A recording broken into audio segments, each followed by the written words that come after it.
구독 꾹! 좋아요 꾹! 꾹! 현장에서 사고가 없는 그날까지 우리 모두 화이팅!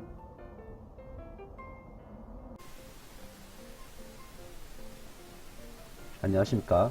화재 예방이란 주제로 교육하게 된 ESG실 안전보건팀 EJ 프로입니다.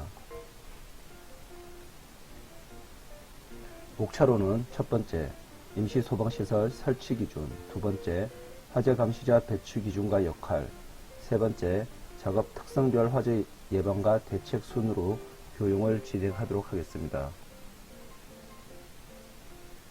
먼저 임시 소방시설에 관해 알아보도록 하겠습니다. 임시 소방시설이란 화재 예방, 소방시설 설치, 유지 및 안전관리 법률 10조 2에 의거 임시 소방시설은 아직 건물이 완공되기 전 소방시설이 설치되지 않은 현장에 임시로 설치하는 소방시설로 경기도 이천에서 일어난 물류센터와 냉동창고 화재로 인해 재발 방지 대책으로 시행되었습니다. 공사장 임시소방시설 설치 기준은 아래와 같고 뒷페이지에서 다시 알아보도록 하겠습니다. 다음은 임시소방시설을 설치하여야 하는 화재 위험 작업장의 종류입니다. 인화성, 가연성, 폭발성 물질 취급 또는 가연성 가스 발생 작업, 용접, 용단 등 불꽃 발생 또는 화기 취급 작업, 전열기구, 가열 전선 등 열 발생 작업 등 부유 분진을 발생시킬 수 있는 작업 등 그 밖에 제1호부터 제4호까지와 비슷한 작업으로 소방청장이 정하여 고시하는 작업. 다음은 임시소방시설 종류 및 설치 대상에 관해 알아보도록 하겠습니다. 임시소방시설의 종류로는 소화기, 간이소화장치, 비상경보장치, 간이 피난 유도선 이렇게 네 가지로 나누어져 있습니다. 소화기의 설치 대상은 특정 소방 대상물이고 간이 소화장치의 설치 대상은 연면적 3000제곱미터 이상이거나 지하층, 무층층 4층 이상인 층, 바닥면적 600제곱미터 이상인 작업장, 면제 기준은 옥내 소화전 또는 대형 소화기를 설치하는 경우 면제됩니다. 비상경보장치의 설치 대상은 연면적 400제곱미터 이상이거나 지하층, 무층층, 바닥 면적이 150제곱미터 이상인 경우 면제 기준은 자동화재 탐지 설비, 비상방송 설비 설치 시 면제됩니다. 간이 피난 유도선의 설치 대상은 바닥 면적 150제곱미터 이상 지하층, 무층층 경우이며 면제 기준은 유도등, 비상조명 등 피난 유도선 설치 시 면제됩니다. 임시소방시설 설치 기준에서 소화기는 각 층마다 능력단위 3단위 이상의 소화기를 2개 이상 설치하여야 하며 화재 예방, 소방시설 설치 유지 및 안전관리에 관한 법률 시행령 제15조의 5항에 해당하는 경우 작업 종료 시까지 작업 지점으로부터 5m 이내에 쉽게 보이는 장소에 능력단위 3단위 소화기 2개 이상과 대형 소화기 1개를 추가 배치하여야 합니다. 간이 소화장치 설치 기준은 다음과 같습니다. 비상경보장치, 간이 피난 유도선 설치 기준은 다음과 같습니다.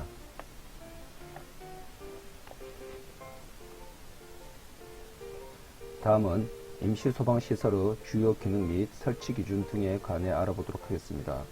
소화기의 주요 기능과 설치 기준은 다음과 같고 사용 방법과 주요 점검 사항은 그림을 참고하시기 바랍니다. 소화기는 임시소방시설로 산업안전보건관리비에서 제외 품목으로 되었으나 2019년 1월부로 다시 산업안전보건관리비로 처리 가능하게 되었습니다. 화면에 보이는 기사 포스터를 보시면 노후화된 소화기라든지 가압식 소화기가 얼마나 위험한지 알 수 있습니다. 외관이 철제로 되어 있어 튼튼한 것 같지만 습기가 있는 곳에 장기간 방치할 경우 하부가 부식되어 폭발 사고로 이어질 수 있습니다. 소화기는 약재 충전재 또는 소화가스 종류에 따라 여러 종류로 나누어지는데 일반적으로 많이 보시는 소화기가 추갑식 소화기이고 요즘은 보기 드물지만 오래된 장비라든지 선박 등에서 종종 볼 수 있는 가압식 소화기가 있습니다. 두 소화기 그림을 보시면 알 수 있듯이 가스 충전 여부를 확인할 수 있는 게이지의 유무로 구별할 수 있습니다. 그럼 노후화된 소화기가 얼마나 위험하고 왜 점검을 해야 하는지 알 수 있는 소화기 폭발 영상을 보도록 하겠습니다.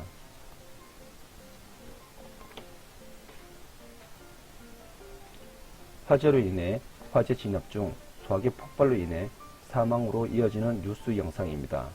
반드시 월 1회 이상은 충전 가스, 외관 상태 등을 점검하여야 합니다.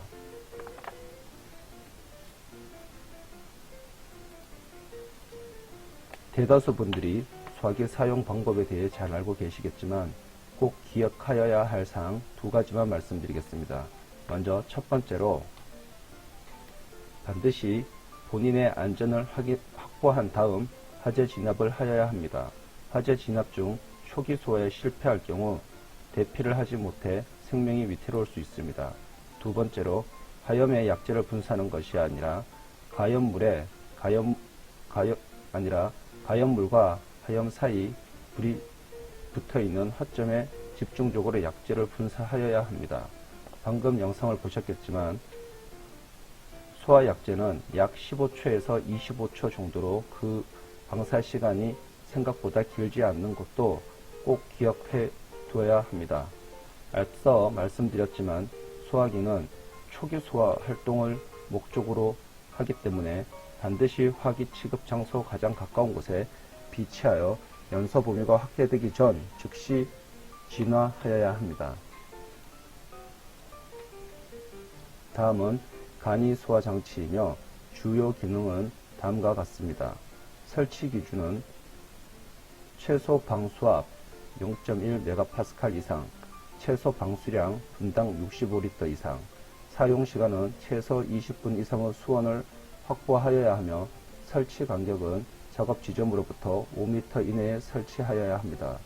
주요 점검 사항은 다음과 같습니다.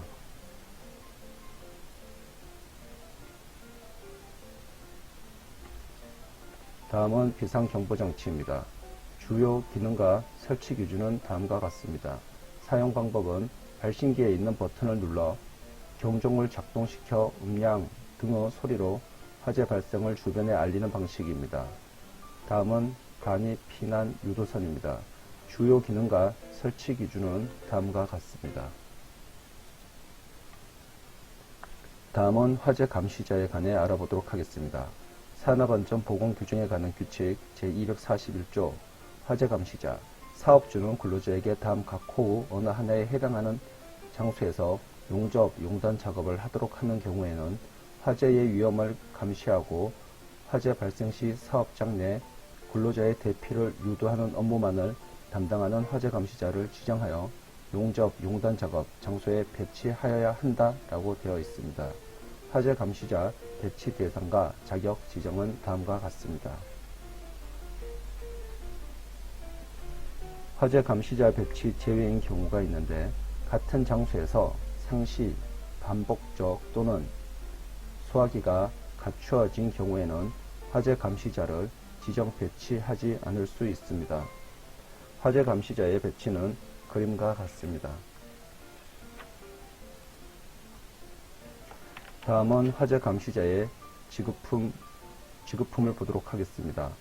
산업안전보건규정에 관한 규칙 241조 2항을 보시면 사업주는 제1항에 따라 배치된 화재 감시자에게 업무 수행에 필요한 확성기, 휴대용 조명기구 및 방염 마스크 등 대피용 방연 장비를 지급하여야 한다라고 되어 있습니다. 지급 품목은 사진을 참고하시면 되겠습니다.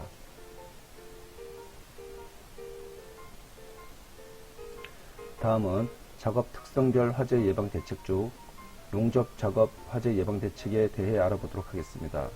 건설 현장에서 발생하는 화재 중 가장 많은 비중을 차지하는 원인이 용접 작업으로 인한 화재입니다. 먼저 용접 작업 전 안전보건팀에 화기 취급 허가서를 제출하여야 하고 화재 안전 조치를 취한 후 작업을 진행하여야 합니다. 용접 작업 전, 작업 후, 작업 중, 작업 후 예방 대책은 다음과 같습니다. 다음은 가스 용단 작업 화재 예방 대책에 관해 보도록 하겠습니다.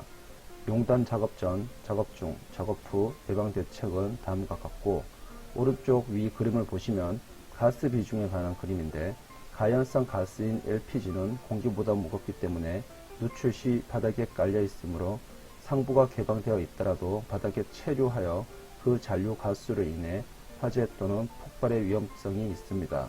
이와 반대로 아세틸렌 가스와 LNG 가스는 공기보다 가벼워 위로 떠오르는 성질이 있어 사용한 가스 비중을 알고 체류하고 있는 잔류 가스를 완전히 제거하고 화기 취급 작업을 진행하여야 합니다. 또한 CO2 용접용 탄산가스, 스테인리스 배관 용접 시 사용되는 아르곤가스, 에어컨 배관 작업 등에 사용되는 질소가스는 불이 붙지 않는 불활성 가스이나 공기보다 무겁기 때문에 밀폐 공간에서 장시간 사용 시 바닥에 깔려 있는 산소를 위로 밀어 올려 산소 결핍의 위험이 따를 수 있습니다. 아래 그림은 현장에서 흔히 볼 수 있는 가스 용기입니다. 색상별로 가스를 구분할 수 있는데 참고하시기 바랍니다. 다음은 전기화재 예방 대책 중 전기화재 주요 원인에 관해 보도록 하겠습니다. 전선화 합선 또는 단락에 의한 발화, 누전에 의한 발화, 과전류에 의한 발화, 기타 원인에 의한 발화가 있습니다. 전기화재 예방 대책으로는 다음과 같습니다.